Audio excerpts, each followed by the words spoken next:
Aí, na Epístola de Paulo a Tito, capítulo de número 2, versículo de número 11.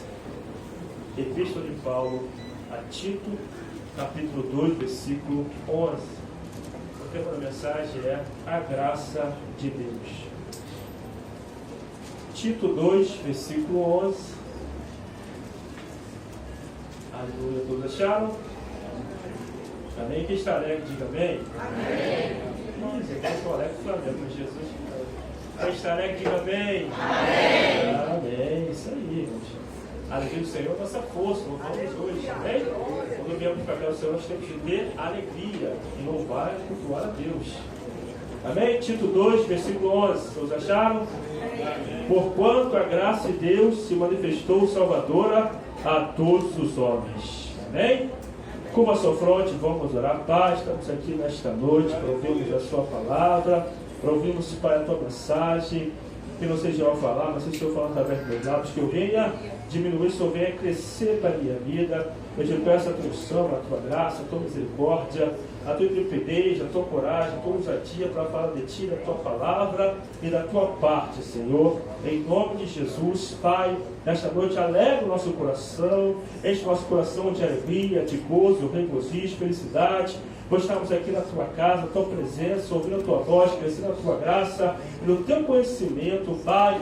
Abra, Pai, os céus neste lugar, nesta noite. Venha esclarecer para nós, para a tua palavra. Oh, Pai, que saiamos daqui regozijando, porque entendemos, compreendemos a tua palavra, Senhor. Certo este lugar que tem morada de fogo. Acampa, Senhor, os seus anjos à nossa volta, nos guardando, protegendo, levando, Pai, de todo mal, Senhor. Desde já quero repreender todo mal que quer roubar essa semente da terra do nosso coração, Pai. Essa semente possa cair numa terra fértil, possa produzir frutos necessários, a 100, a 60, a 30 por 1, Senhor. Ó Deus, em nome de Jesus, Pai, invocamos para este local a tua graça, o teu poder, a tua unção, Senhor. Ó Deus, ó Pai, a tua presença neste lugar. Oh, Rabachura, Bacanta, Rabacanta, Rábia. Fala conosco, Pai, esta noite, Pai. Ó Deus, em nome de Jesus, rasga, Pai, os céus neste lugar. Derrama o teu poder sobre a nossa vida. Derrama, Pai, a tua glória sobre nós. Oh, aleluia. Você pode dar a mão, pessoas que estão ao teu lado, por gentileza, nesta hora. Oh, Rabachura, Bacanta, Rabacanta, Rábia. Você pode, nesse momento, se ligar somente no céu. Rabachura, Bacanta, Rabacanta, Rábia. Não sei como está a tua vida, não sei como você entrou aqui, mas eu sei uma coisa, que o Senhor está aqui nesta noite para renovar as tuas forças, para renovar o teu coração, para renovar a tua alma, para renovar as tuas forças, para te levantar, para te curar, para restaurar o teu vigor, a tua saúde, restaurar as tuas forças. Oh, Rabachora, Bacanta, Rabacanta, Rábia. Oh, Espírito Santo, começa a passear neste lugar, nesta hora. Oh, Pai, aquele que precisa de cura, venha curar. Aquele que precisa de libertação, venha libertar. Aquele que precisa de restauração, venha restaurar. Aquele que entrou aqui, Pai, enfermo, saia curado. Aquele que entrou aqui, oprimido, saia liberto. Aquele que entrou aqui, sem ânimo nesta noite, sai com ânimo. Aquele que entrou sem força, Pai, nesta noite, sai daqui com a tua força. Você pode abrir os seus lábios aí e glorificar aquele que vive, glorificar aquele que reina, glorificar aquele que é poderoso. Abre os teus lábios aí, deixa o Senhor nesta noite renovar a tua vida. Deixa o Senhor nesta noite visitar. Oh, Rabachora, Bacala, oh, aleluia, aleluia, aleluia. Vem, Espírito Santo, tocando os corações, vem tocando na alma nesta noite, Pai. Vem, Senhor, rasgando os céus. Derrama sobre nós a tua presença. Oh, derrama sobre nós a tua glória. Abre teus lábios aí. Deixa o Senhor te encher. Aleluia. Deixa Ele renovar a tua vida. Rabachora, Bacanta, Rábia. Oh, Rabachora, Bacala, Bandarabataia. Xarabacala, Bandarabachora, Bacanta, Rábia. Oh, Rabaia, Chora, Bacanta, Rábia. Oh, eu nesse lugar para a tua glória, Pai. Vamos louvar aqui, Senhor. Que a gente não consiga ficar de pé. A tamanha é a glória do teu poder. Rabachora, Bacanta, Ah, Deus, em nome de Jesus, ó Pai, que ninguém fique de fora da tua graça, que ninguém fique de fora do teu poder, que ninguém fique de fora da tua glória nesta noite, Pai. Oh, rabachora, bacanta, rábia. Em nome de Jesus, ó Pai, é que eu oro nesta noite e já te agradeço. Amém? Aleluia. A epístola de Paulo a Tito fala com respeito à ordem que Paulo dá a Tito, e Tito era um pastor numa igreja em Creta, um jovem pastor. E Paulo dá doutrinas para Tito, para levantarem presbíteros, bispos, homens que estariam à frente da obra. Amém, e no capítulo 2, Paulo começa a escrever para Tito, descrevendo as características de algumas pessoas, dos idosos, das mulheres idosas, dos jovens, dos empregados, como seria o seu comportamento diante das pessoas e diante da igreja. Já no capítulo 2, versículo 11, ele fala que a graça de Deus se manifestou salvadora a todos os homens. O que é graça? Favor imerecido. Nós não merecemos nada, mas Deus nos salvou, e Deus nos salvou pela sua graça. Em João 1, versículo 17, declara que a lei veio por Moisés, mas a graça e a verdade vieram por intermédio do nosso Senhor Jesus Cristo. O Senhor trouxe a graça. Quem é a graça de Deus? Jesus. Jesus trouxe a graça a meu favor e a teu favor. A Bíblia declara lá em Efésios 2, versículo 8: pela graça sois salvos, mediante a fé. Isso não vem de vós, é dom de Deus. Então eu e você somos salvos pela graça. Eu e você somos libertos pela graça. Eu e você somos restaurados pela graça. E graça é favor imerecido. Mas Paulo fala em Romanos 6, versículo 1, nós vamos continuar no pecado para que a graça seja abundante? Não, de modo nenhum.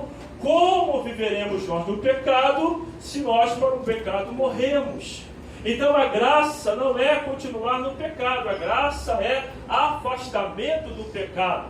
A graça nos faz separação do pecado. A graça nos faz ser diferente do mundo. A graça traz para mim e para você novo comportamento, novas atitudes, novos pensamentos, novas intenções, novos sentimentos. Isso se chama graça de Deus. E a Bíblia declara em Romanos 11, versículo 6, Paulo fala que se é por graça, não é por obras. Tudo ao contrário, não seria graça. Então não é aquilo que eu faço para Deus, mas é aquilo que Deus fez para mim e aquilo que Deus fez para você. É pela fé, é pela graça de Deus que nós somos salvos. E eu e você precisamos crer na graça de Deus, no favor imerecido de Deus. Aleluia. Mas esse versículo joga por terra uma doutrina que é muito pregada aí fora, que é chamada doutrina da predestinação fatalista. O que é a doutrina da predestinação fatalista? Existem duas correntes teológicas, uma crê que se perde a salvação e a outra crê que não se perde a salvação. Um foi formulada por Armínio. Armínio formulou que se perde a salvação e nós acreditamos na perda da salvação. Existe uma outra linha chamada João Calvino, que elaborou, que era um teólogo que fez parte da reforma protestante, que elaborou a teoria ou a teologia ou a doutrina da predestinação fatalista. E muitos são adeptos, eles são chamados de calvinistas, porque acreditam que não se perde a salvação. Mas a Bíblia declara que a Bíblia diz que a graça manifestou salvadora a todos os homens. Deus quer salvar a todos. O que essa doutrina prega? O que essa doutrina fala? Que um grupo foi predestinado para o inferno, outro grupo predestinado para o céu. Quem foi predestinado para o inferno não pode passar para o grupo predestinado para o céu. Quem foi predestinado para o céu não pode ser predestinado para o inferno. É uma salvação fatalista. O homem, ele pode não mais fazer suas escolhas. O que Deus determinou está acabado. Se nós acreditarmos nessa teoria, que o homem predestinado não pode perder a salvação, e que o homem predestinado não pode ir para o inferno, nós vamos estar fazendo com que Deus seja injusto, fazendo acepção de pessoas. E Deus não faz acepção de pessoas.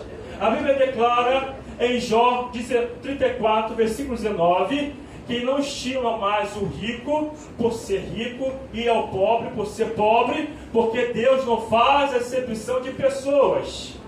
Em Atos 10, 34, declara Pedro para Cornélio: porque em verdade reconheço que Deus não faz acepção de pessoas. Deus não faz acepção de pessoas. Não existe um grupo predestinado para o inferno e um grupo predestinado para o céu, de modo que não pode inverter, de modo que aquele que foi predestinado para o inferno não possa passar para o céu, e aquele que for para o céu não possa passar para o inferno, porque a salvação ela é desenvolvida. Romanos capítulo 2, versículo de número 11, declara: Deus não faz acepção de pessoas. Deus quer salvar toda a criação. Deus quer salvar toda a raça humana. Deus, a Bíblia declara em 1 Timóteo 2, 4, que o desejo de Deus é que todos os homens sejam salvos e que cheguem ao pleno conhecimento da verdade. Deus quer salvar ao adúltero, Deus quer salvar o efeminado, Deus quer salvar o homossexual, Deus quer salvar aquele que estuprou, Deus quer salvar toda a classe de pessoas, porque Deus não faz acepção de pessoas. Por isso que a Bíblia declara: pregue a palavra a toda a criatura. Lá em Ezequiel 18, Ezequiel vai falar, versículo de número 23, acaso tenho eu prazer na morte do perverso? Não que se converta e viva. No versículo 32 ele vai declarar: eu não tenho prazer na morte de ninguém, antes convertei-vos e vivei. Deus não quer que ninguém morra. Deus quer levar toda a criação para o céu. Deus quer salvar a minha vida, Deus quer salvar a tua vida, Deus quer salvar toda a criação, porque a criação pertence ao Criador, e Deus, Ele é amor e quer salvar toda a existência para a honra e para a glória dEle. Quem conhece a palavra, levante a mão para o alto e glorifique a Deus nesta noite. Não existe predestinação fatalista. A Bíblia declara em Marcos 16, 15, Jesus falou: ide por todo mundo, pregai o evangelho a toda a criatura. Ele não falou prega a palavra somente para uma parte que foi destinada para o céu. Não prega a palavra para aqueles que foram destinados para o inferno. A Bíblia declara que o Senhor mandou: ide por todo mundo, pregai o evangelho a toda a criatura. Prega a palavra, abre a tua boca que Deus irá te usar. Deus quer usar a minha vida, Deus quer usar a tua vida. Deus quer fazer de você, da minha vida, um instrumento vivo nas suas mãos. Quem é que nesta noite quer ser um instrumento na mão do Senhor? Levante a mão para o alto e glorifique Ele. Em Mateus 28, 19 ele falou: ide por todo mundo, fazer discípulos de todas as nações, batizando-os em nome do Pai, do Filho e do Espírito Santo. Então a Bíblia declara que eu e você temos que ir por todas as nações, pregando o evangelho a toda a criatura, não fazendo acepção de pessoas, porque Deus quer salvar toda a sua criação, porque Deus quer salvar toda a raça humana, porque Deus quer salvar todas as pessoas. E a Bíblia declara, meu querido, que eu e você temos que pregar. Insta, quer seja oportuno, quer não. 2 Timóteo 4, versículo 2, Paulo fala: prega a palavra, insta, quer seja oportuno, quer não. Repreenda, exorte com toda a unanimidade e doutrina, porque haverá um tempo que não suportarão a sã doutrina, cercar-se-ão de mestres segundo as suas próprias cobiças. Mas Paulo fala para Timóteo: cumpre cabalmente o teu ministério, faz o trabalho de um evangelista. Aleluia! É tempo de pregarmos o evangelho, é tempo de anunciarmos as boas novas, é tempo de anunciarmos a palavra de Deus. Não faça como Jonas. Jonas recebeu uma ordem de Deus. Deus falou: vai para Nínive. Ele foi para Tarsis. Ele pagou para fugir da presença de Deus. E a Bíblia declara que ele foi para Tarsis, no sul da Espanha, 4.000 quilômetros de distância, em vez de ir para Nínive, que ficava a 800 quilômetros de distância de Israel. Ele pagou para fugir da presença de Deus. Ele pagou para ir embora da presença de Deus, porque ele não queria pregar para os ninivitas. Porque os ninivitas era uma cidade cruel, que matava os seus inimigos, vazava os seus olhos, arrancavam as suas cabeças e faziam pirâmides no meio da praça pública.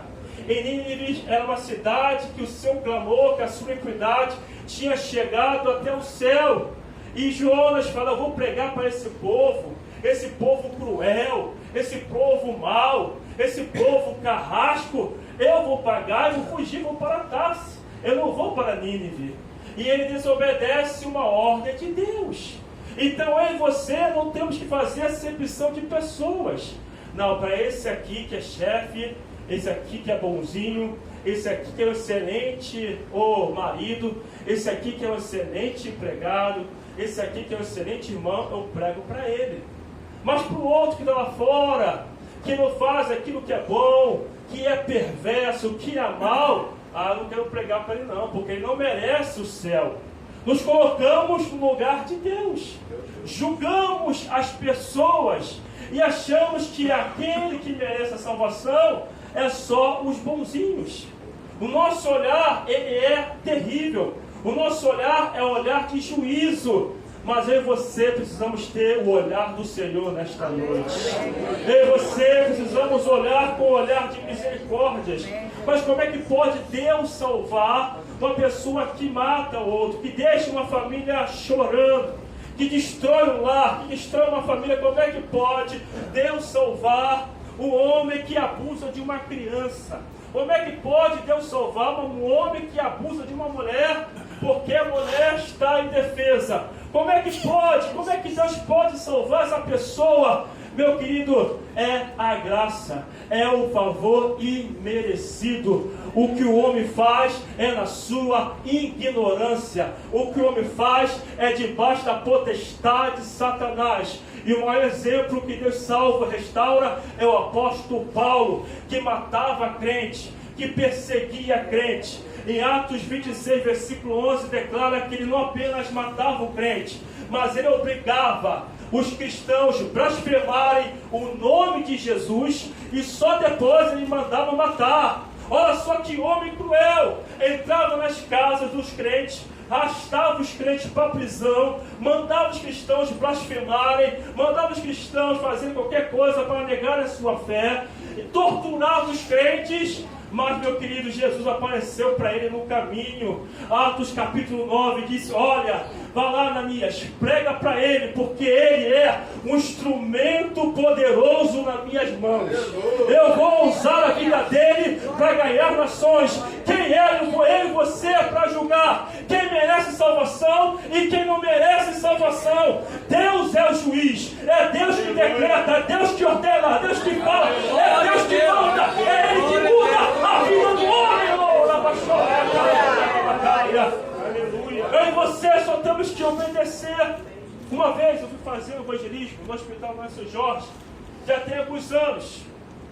E eu entrei assim no leito e tem várias camas, as pessoas ficam deitadas ali. E eu vi uma pessoa que era do mundo. Quando eu me converti, aquele homem matava pessoas. O apelido dele era Chorão. Ele fazia todo mundo chorar. E eu olhei, bati os olhos e falei: vou voltar, tchau, fui embora. E o Senhor falou para mim: vá lá e pregue para ele. Eu falei: eu não vou pregar não, porque ele mata pessoas. Vá lá e pregue para ele. Falou a segunda vez: Senhor, eu não vou, você vai me matar. Eu, como Paulo, vai me matar, me perseguir. O Senhor falou para mim a terceira vez: vá lá e pregue para ele, porque senão aquele sangue vai ser cobrado das tuas mãos. Eu falei: Senhor, eu vou agora, é para já. Parti, peguei a Bíblia, abri João 3,16. Deus amou muito de tal maneira que enviou o seu filho no gênero para que todo mundo que não pereça, mas tenha a vida eterna. Preguei, estava ele, estava a filha, estava a mãe, estava pai, estava os parentes todinho no leito. Meu querido, terminei de pregar, fiz o apelo, todo mundo aceitou Jesus, para a glória de Deus. Às vezes nós olhamos com olhar de juízo: esse não merece salvação, aquele ali sim merece salvação. Nós olhamos com o olhar errado, fazemos como Samuel, Lá em 1 Samuel 16, versículo de número 7 em diante, Deus manda Samuel ir na casa de Jessé, porque lá escolheu um homem para ser rei de Israel. E a Bíblia declara que quando Samuel bate o olhar e ele abre, porque era grande, bonito, fala, estou certamente perante o ungido de Deus.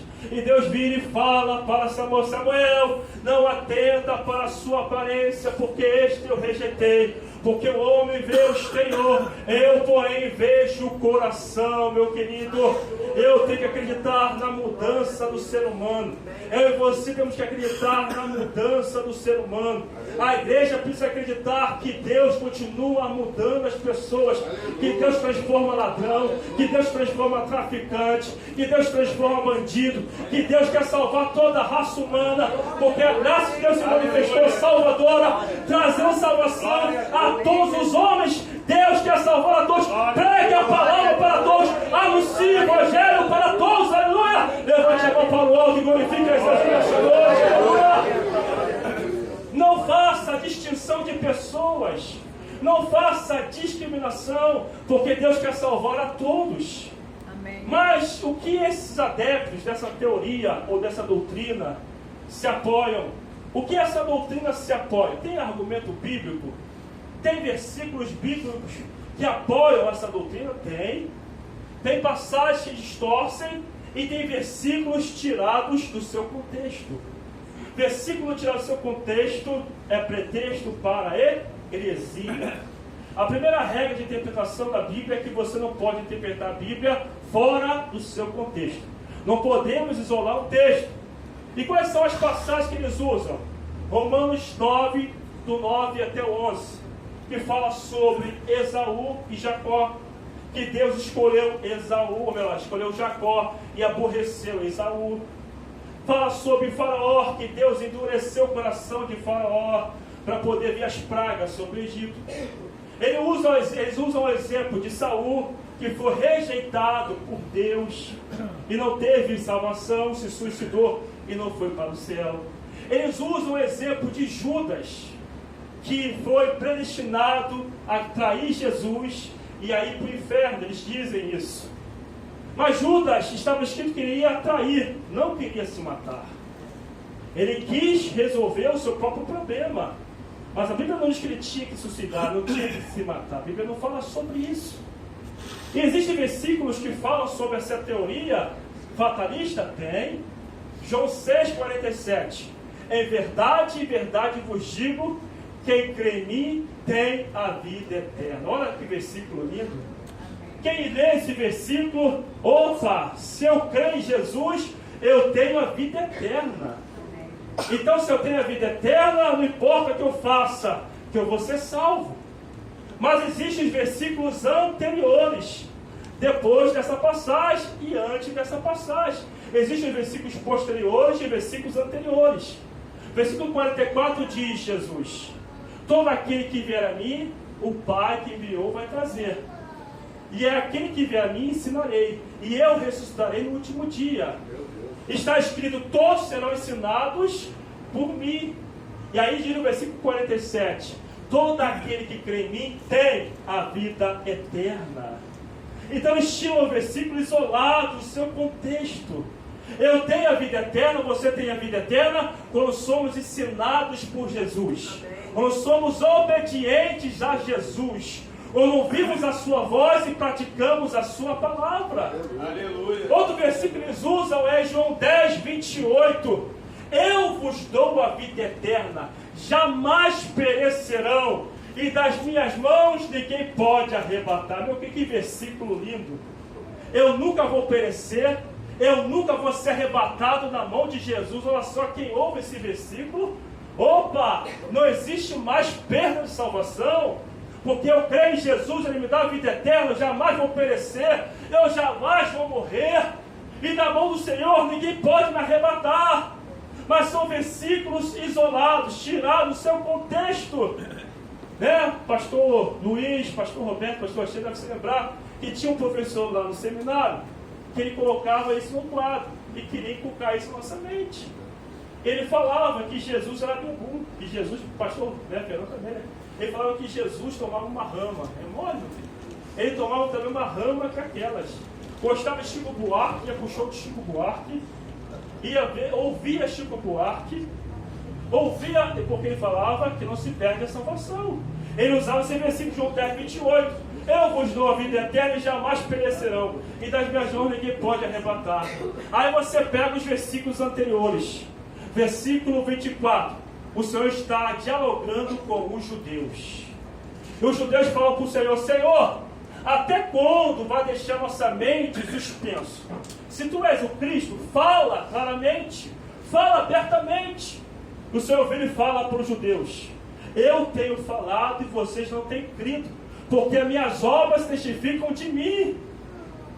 Aí ele vira e fala no versículo: vós não crede porque não são as minhas ovelhas. Versículo 27. As minhas ovelhas ouvem a minha voz, eu conheço e me segue. Eu lhes dou a vida eterna e jamais perecerão, e das minhas mãos ninguém pode arrebatar. Meu querido, quem é que nunca vai ser arrebatado da mão do Senhor? Quem é que nunca vai aparecer? Quem é ovelha do Senhor? Quem ouve a voz do Senhor e ouve e conhece o seu mestre, não se desvia, mas ouve e obedece a voz do seu Criador. Esse tem a vida eterna. Esse jamais vai perecer. Esse jamais sairá da mão do Senhor, do seu Criador. Aleluia! Nesta noite, creia na palavra, creia em Jesus, aleluia, e tu terás a vida eterna. Aleluia! Deus quer para mim e para você obediência. Quem é ovelha? Mateus 25, 31 adiante. Naquele dia o rei estará sentado no seu trono. Ele vai fazer separação das ovelhas dos cabritos.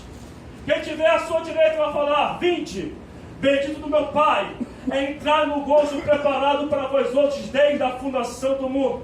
Quem tive fome me deste de comer, tive sede me deste de beber, estava nu me vestiste, forasteiro me deste hospedagem, enfermo fosse me visitar. Oh, meu querido, preso foste me ver.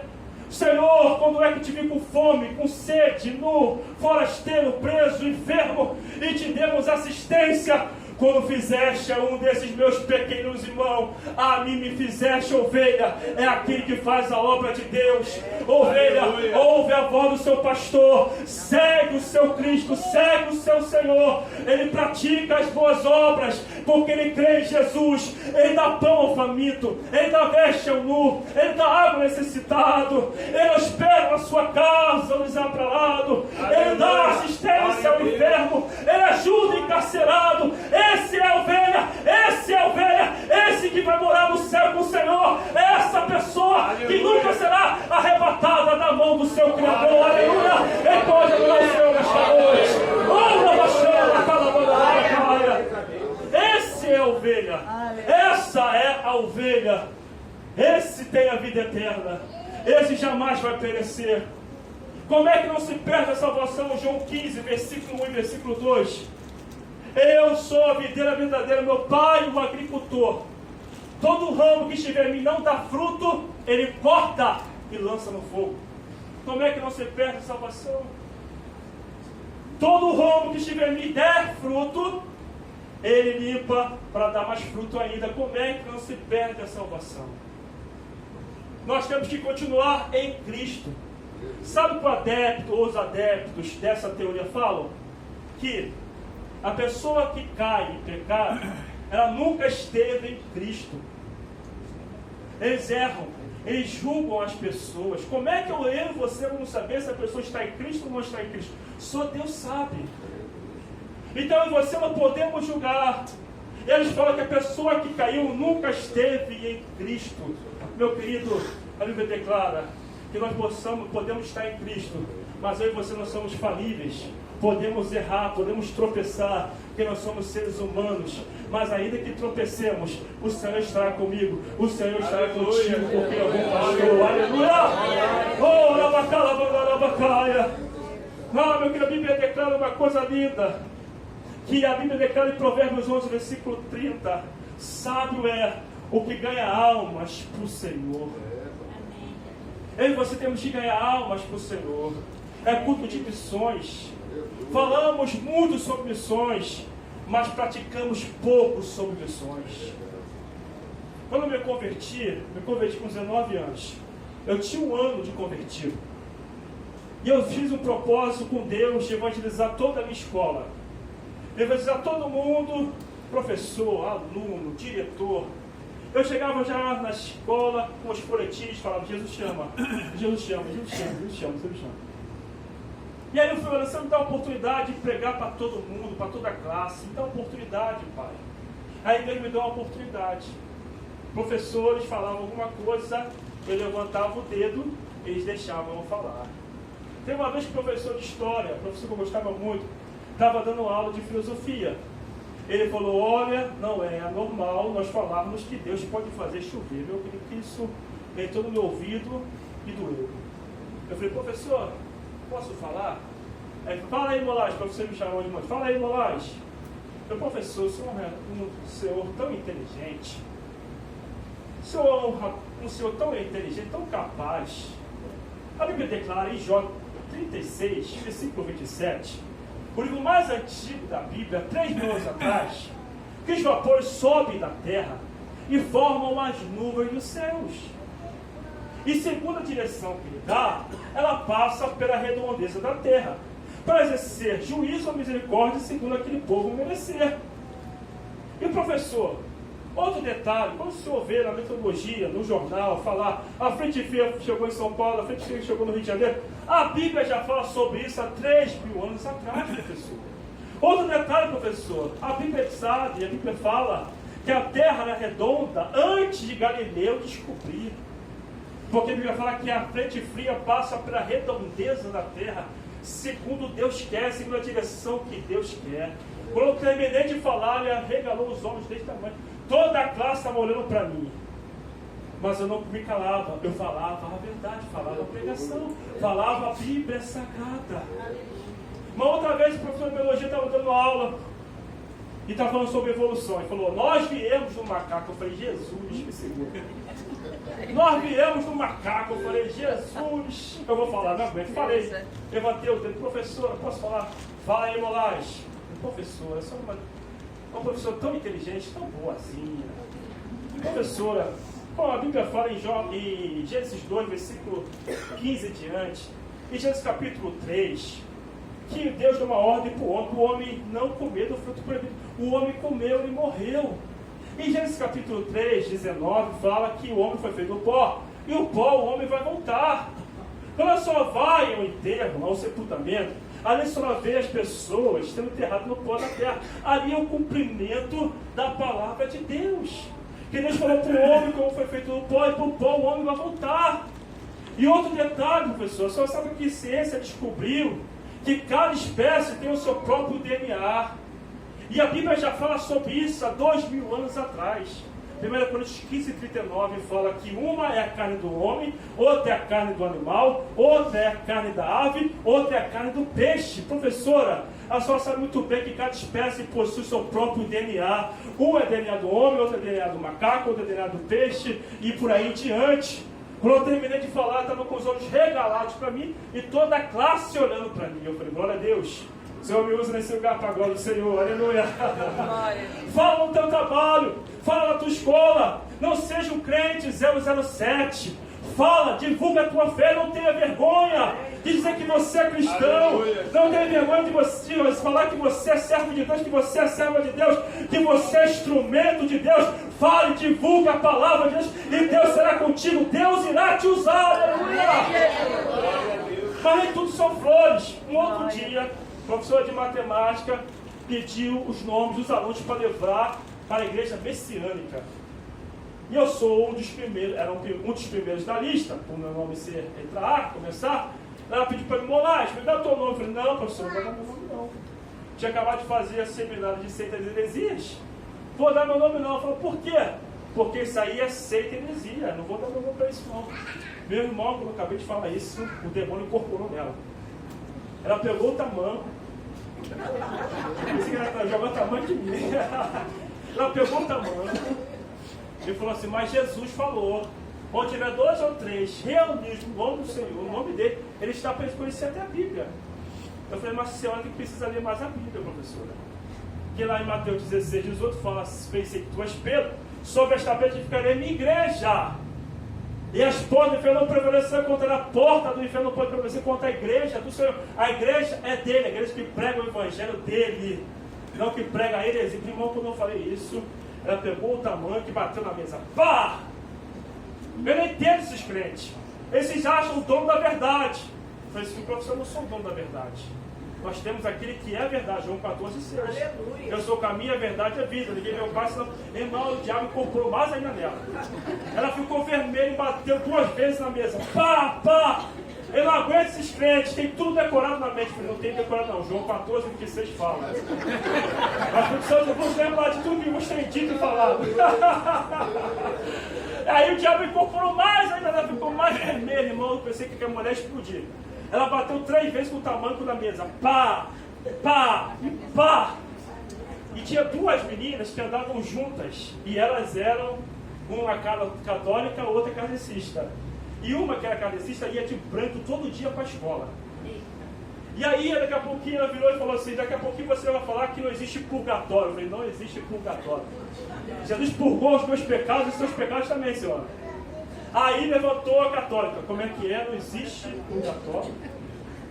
Aí daqui a pouquinho você vai falar que não existe reencarnação. Eu falei, não existe reencarnação.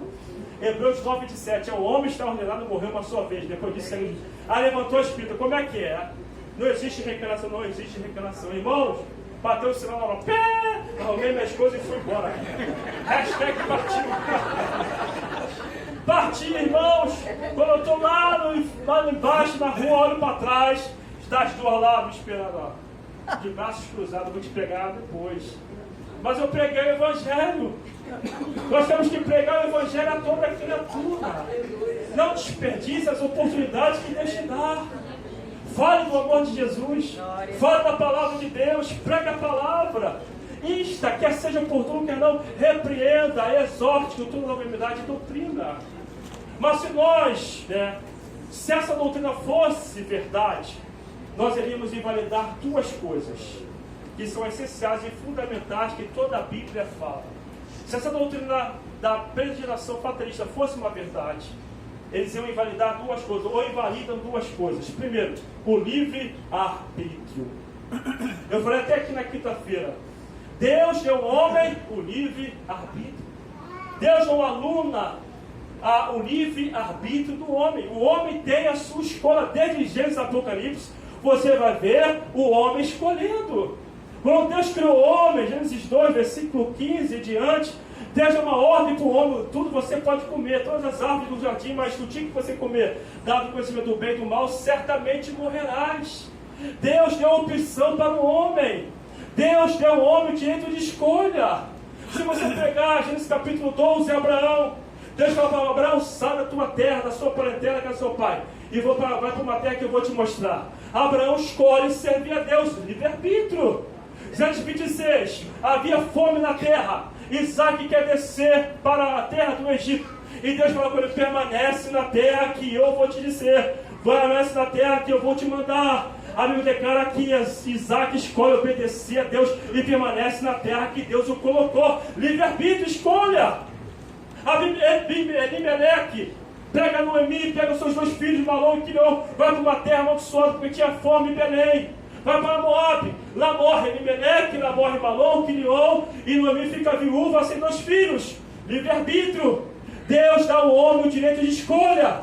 Deus deu ao homem o direito de escolher se você quer ir para o céu e se você não quer ir para o céu. Mas saiba de uma coisa, como eu falei aqui na quinta-feira, Deus é tão bom que deixa o homem fazer suas próprias escolhas. Mas Deus, meu querido, é tão justo que deixa o homem colher tudo aquilo que ele escolher. Glória a Deus! Deus é muito bom. O homem tem livre-arbítrio, pode fazer o que quiser. Quer beber? Vai beber. Quer fumar? Vai fumar. Quer fazer qualquer outra coisa? Fala da palavra, vai fazer. Mas depois não reclama.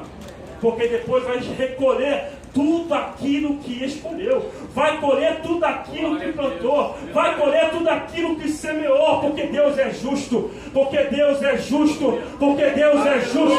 Porque Deus é justo. Porque Deus é justo. Porque Deus é justo. Oh, na baixona, na cala,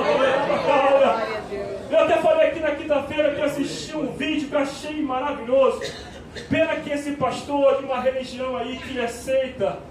O meu pastor que deu uma aula para o Jô Soares acerca de arqueologia. O homem é muito inteligente. Ele estava dando aula, aí levanta uma aluna e pergunta para ele: pastor, por que Deus permite os homens maus nascerem, as pessoas ruins nascerem? Por que Deus permite? E ela dá um exemplo de Ezequias. Deus curou Ezequias, acrescentou 15 anos de vida, mas nesse período de 15 anos que tem de vida, ele tem Manassés. Manassés nasce. E por que Deus deixou Manassés nascer? Foi a pergunta que aquela irmã fez para o pastor. Aí o pastor vira e fala para aquela irmã: você pode até questionar por que Deus cria Lúcifer, ele iria se tornar mais tarde Satanás. Por que Deus permite Hitler nascer e depois ele mata 6 milhões de judeus? Sabe por quê? Porque Deus dá ao homem o livre-arbítrio. Deus dá ao homem o direito de escolha. E Deus não interfere na escolha do homem. E ele vai dar um exemplo tremendo que eu achei. Ele fala: só que o professor do seminário, eu peço para o diretor me permitir, que eu vou pedir para os alunos me avaliarem. Vou pedir para os alunos me darem nota 10 ou nota 0. Aí pega os alunos começam a avaliar. Ele vai, pega os papéis e leva para casa. E lá ele começa a examinar: nota 10, nota 0, nota 10, nota 0, nota 10, nota 0. E começa a separar, faz duas pilhas, 10 e 0. Aí ele pega a nota 0 ou as notas 0 e joga fora, joga no lixo. Pega as notas 10 e entrega para o diretor. Ele falou: eu vou estar manipulando o resultado. Deus não manipula. É por isso que ele deixa o homem mau nascer e deixa o homem bom nascer. Porque Deus vai vir o sol e a chuva sobre bons e sobre maus, sobre justos e sobre injustos.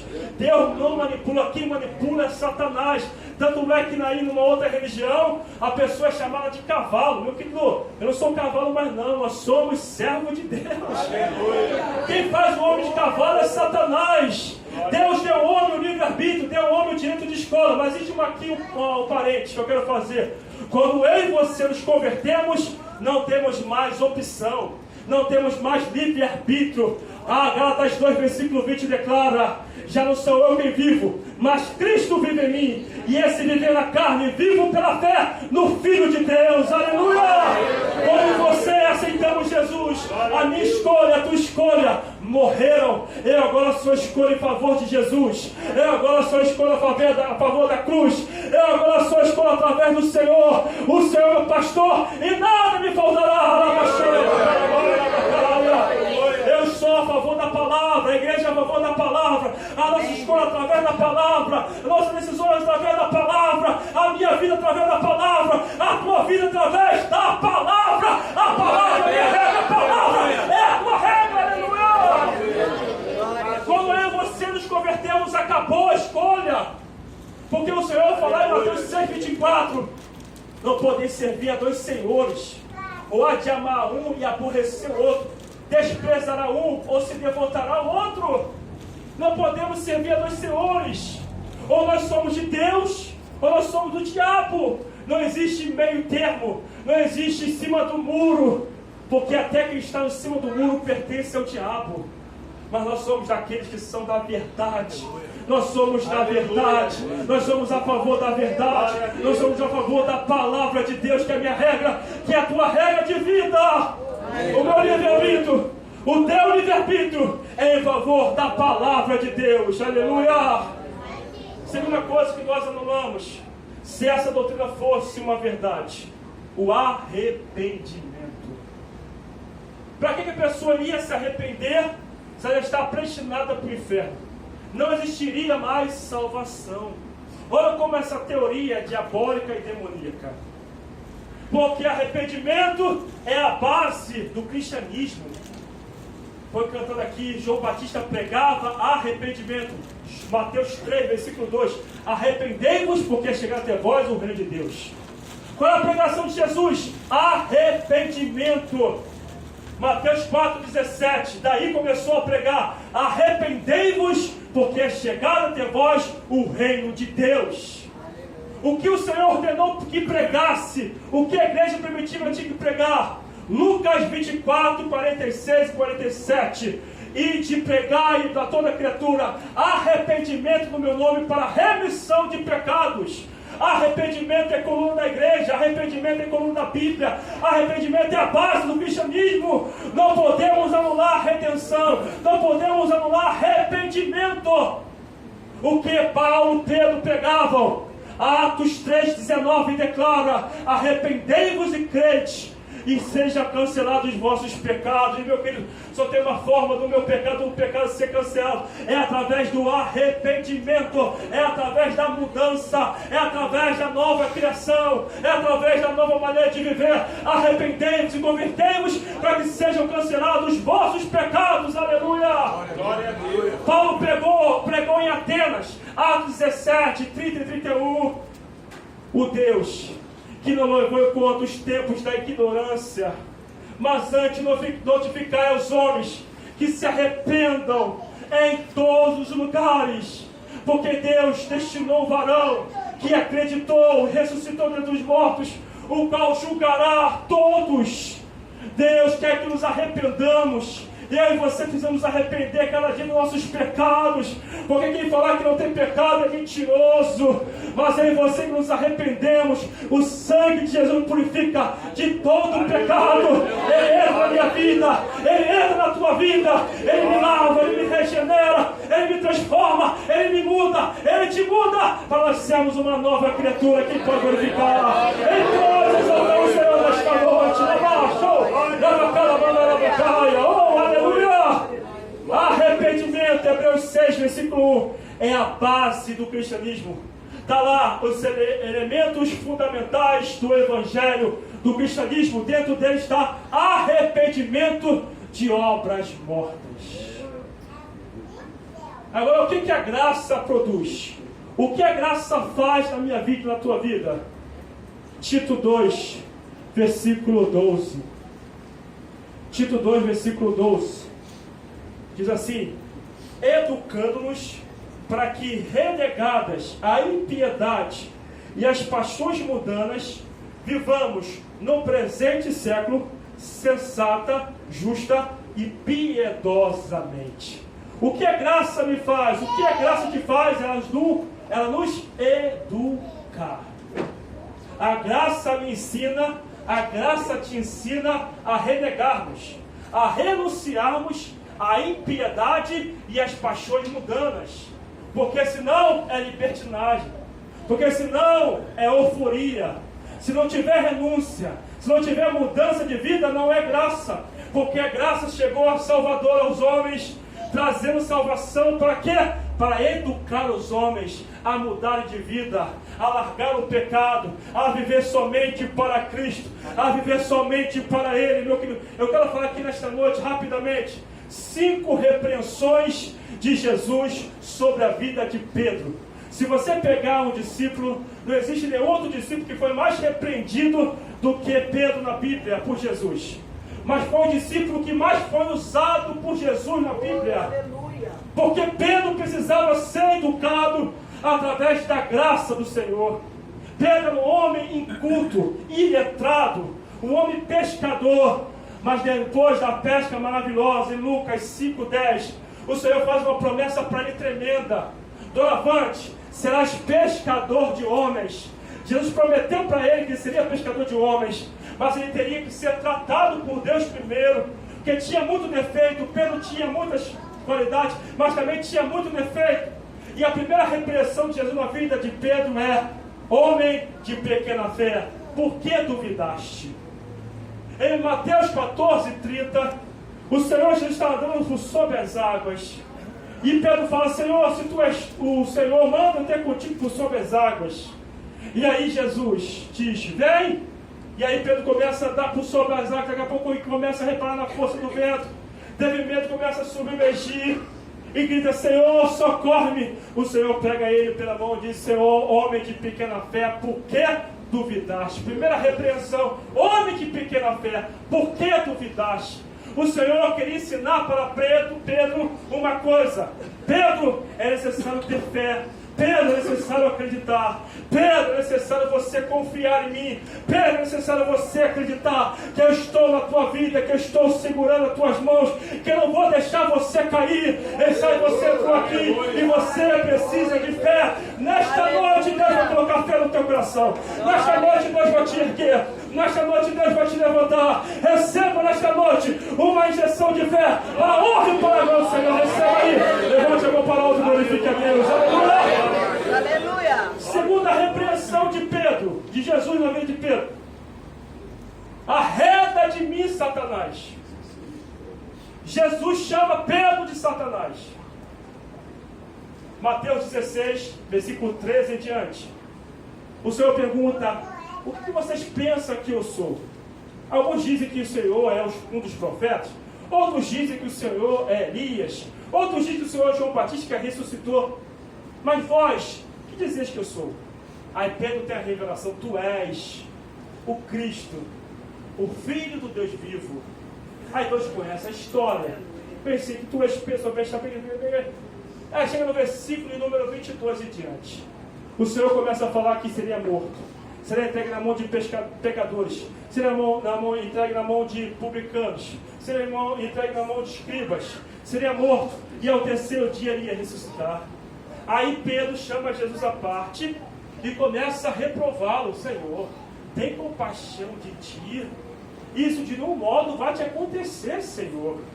Aí o Senhor vira e fala: arreda de mim, Satanás, que tu és para mim pedra de tropeço, que tu não cogitas das coisas de Deus, mas sim das dos homens. Você ficaria na igreja onde o pastor te chama de Satanás? Pedro ouve de Jesus: arreda de mim, Satanás. E Pedro não larga Jesus. E Pedro não deixa Jesus. Hoje, se você pregar contra o pecado, as pessoas param de falar com você, não vem mais no culto que você prega e até trocam de igreja. No meu tempo, quando a gente ouvia contra o pecado, a gente mudava de vida. É isso que está faltando na geração de hoje. Geração que não pode pregar contra o pecado, porque senão se desvia. É a geração florzinha de Jesus. É a geração dormideira de Jesus. Com todo cuidado, sacode o teu irmão, acorda ele aí, acorda com todo cuidado. Acorda ele aí. Diz para ele assim: não seja florzinha de Jesus. Aleluia! Oh, aleluia! Pedro recebe uma repreensão severa de Jesus. O que o Senhor queria ensinar a Pedro? Mateus 16, 24. Reúne todo mundo e diz: quem quer vir após mim, negue a si mesmo, tome a sua cruz e siga-me. Quem quiser preservar sua alma, perdê-la. Quem perder a vida por causa de mim, ganhará. O que importa é ganhar o mundo todo e perder a sua alma, meu querido. Pedro foi ensinado que não podia mais renunciar à cruz. Pedro foi ensinado que não podia mais fazer as suas próprias vontades. Pedro naquele momento foi repreendido para que ele pudesse ser educado pela graça a não mais largar a cruz, mas seguir Jesus a toda hora, a qualquer momento, em qualquer lugar, em qualquer circunstância. Aleluia! Oh, meu querido, sai você por aqui e você está pensando em abandonar a cruz. Mas o Senhor vai falar para você nesta noite: tome a sua cruz, siga-me, porque no outro lado tem salvação para você, tem milagre para você, tem vida eterna para você. Aleluia!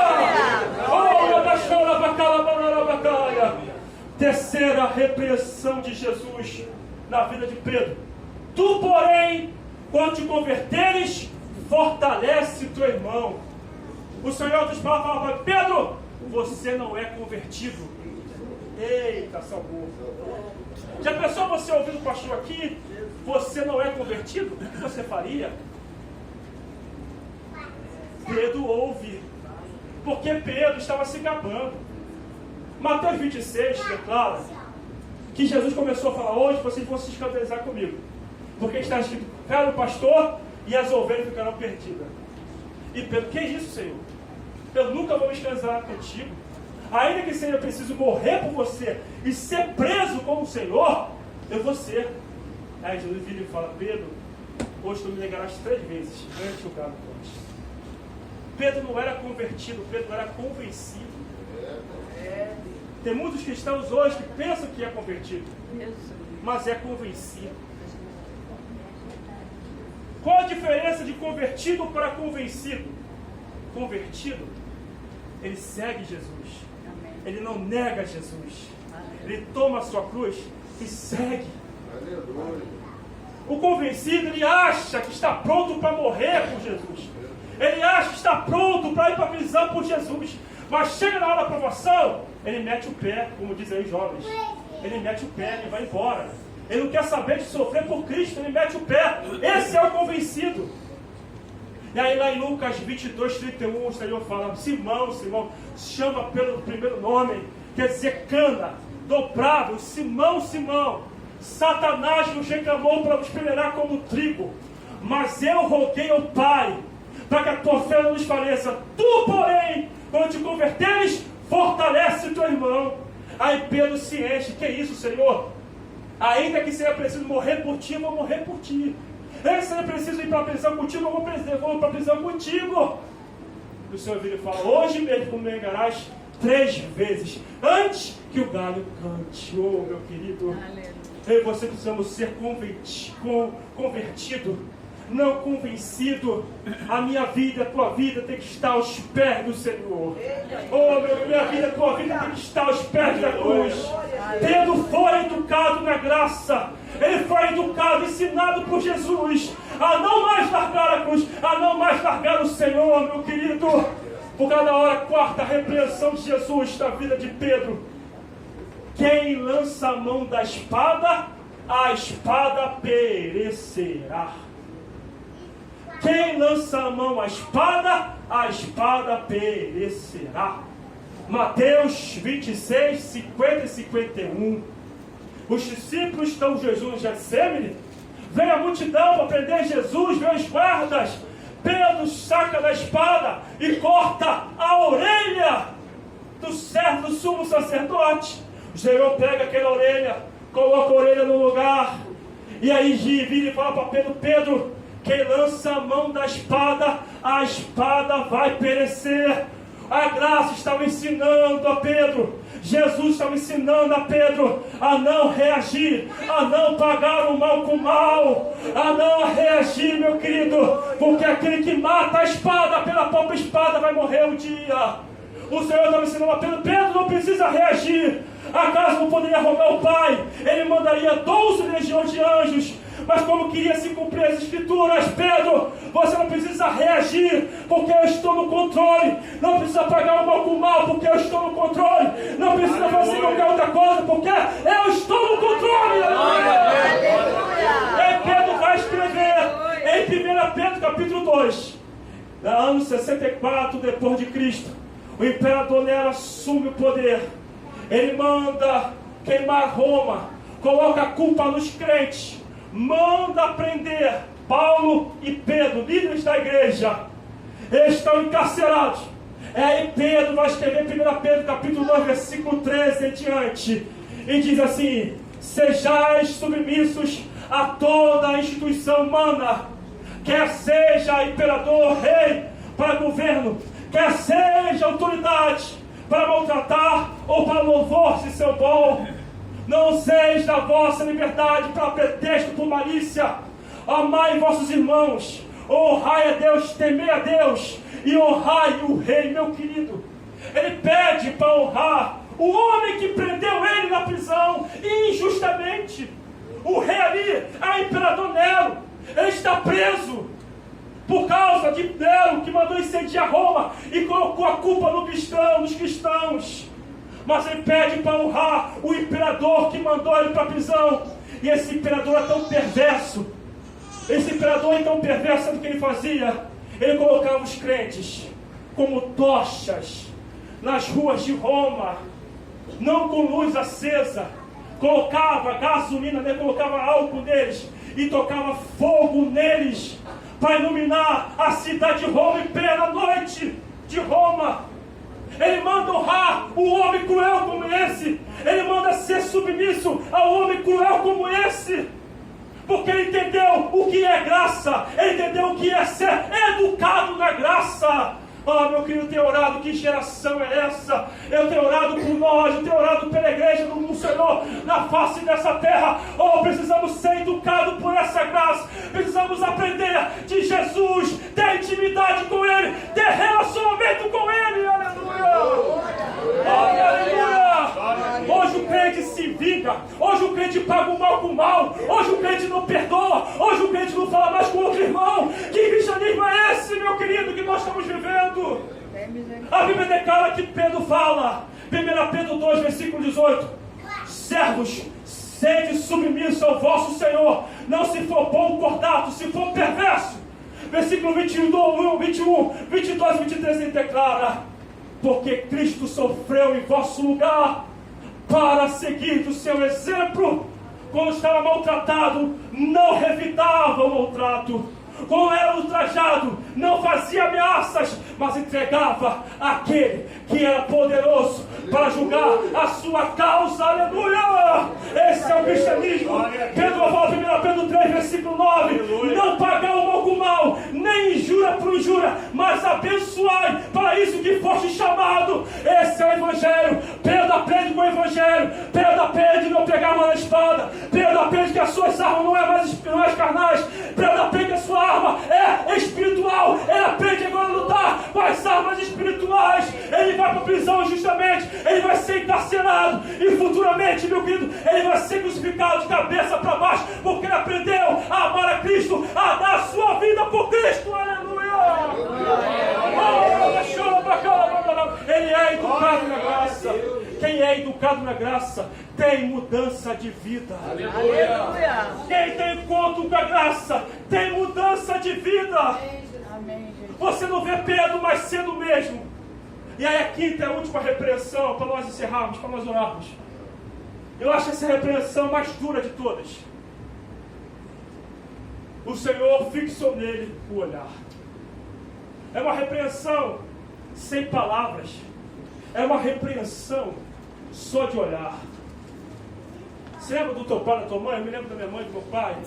Quando dava aquele olhar, você sabia tudo que ele estava falando, tudo que ela estava falando.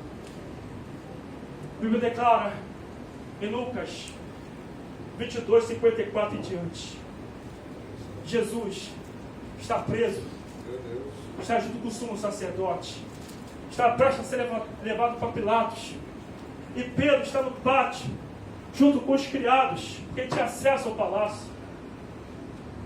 E aí ele começa a juntar-se no meio daquela roda de esclarecedores. Aí um deles fala: eu conheço você. Ele fala: não conheço. Você estava com Jesus. Não conheço esse homem. Aí vem outro: você é um deles, não é? Que o teu modo de falar te denuncia. Não, eu não sou. E aí, meu querido, vem outro pela terceira vez diz: olha, você é um discípulo de Jesus. Mas não, eu não sou. Quando acaba de falar isso, Jesus fita nele os olhos, repreende ele só com o olhar. Sabe por que Pedro negou Jesus? Porque ele nunca teve um encontro real com a graça. Meu Deus. Sabe por que muita gente nega Jesus? Porque ele nunca teve um real encontro com Jesus. Sabe por que muita gente não consegue perdoar? Porque nunca teve um encontro real com a graça. Quando Jesus fita nele os olhos, a Bíblia declara que ele se lembra das palavras de Jesus: hoje me negará 3 vezes antes que o galo cante. Meu querido, Pedro sai dali, é a maior repreensão que ele recebe, porque Jesus não fala nenhuma palavra. O silêncio de Jesus, de Deus, dura. Meu querido, dói no fundo da alma. Pedro não ouve nenhuma repreensão, nenhuma palavra sai da boca de Jesus. O Senhor somente olha para ele, fixa nele o olhar e diz: Pedro, em outras palavras, você errou severamente. Mas diz o estudioso que naquele momento Pedro sai. Naquele momento ele tem um real encontro com Cristo. Ele chora amargamente por ter negado o seu Criador, por ter negado aquele que hospedou na sua casa há 3 anos e meio. Ele comia com Jesus, ele dormia com Jesus, ele falava com Jesus, ele acordava com Jesus. E como é que ele pôde negar Jesus? Porque ele andava com Jesus, mas nunca teve encontro real com Jesus. Tem muita gente na igreja que anda com Jesus, mas que nunca teve encontro real com Jesus. Tem muita gente que professa que conhece Jesus, mas o nega por suas obras, por suas atitudes. Oh, rabachora bacanta, rabacanta, rabe. Oh, rabachora bacanta, rabacanta, rabe. Oh, Pedro sai dali, ele chora amargamente. Ele se converte. Aquele homem se converte de tal maneira que ele é preso, Atos 4, ele é preso em Atos 5, ele é preso em Atos 12. Você vai ver nunca mais Pedro negando Jesus. Você vai ver nunca mais Pedro pegando espada para se defender. Você vai ver nunca mais Pedro pagando mal com mal. Você nunca mais vai ver Pedro, porque ele teve um real encontro com a graça, porque ele foi educado com a graça. Aleluia! Quem tem encontro real com a graça nunca mais se torna o mesmo, porque não pode mais ser o mesmo, porque o que habita nele é a divina graça, é a divina semente, é a presença do Espírito Santo na vida dele. Aleluia! Oh, rabachora bacana, banana bacaia. E a Bíblia declara que Deus cumpre a promessa na vida de Pedro. Atos 2:41 declara que Pedro pregou o primeiro discurso dele. 3.000 almas se converteram. Segundo discurso de Pedro, Atos 4, versículo 4, 5.000 almas se converteram. Mas Pedro precisou ser trabalhado, educado pela graça. Oh, aleluia! E você vai ver a sombra de Pedro curando. Você vai ver Pedro fazendo milagres. Porque Pedro foi educado pela graça. Porque Pedro aprendeu pela graça. Porque Pedro teve um real encontro com a graça. Porque Pedro teve a sua vida transformada pela graça. Aleluia! Oh, fique de pé glorificando a Deus. Aleluia! Oh, rabachora bacana, banana bacaia. Oh, aleluia, aleluia, aleluia.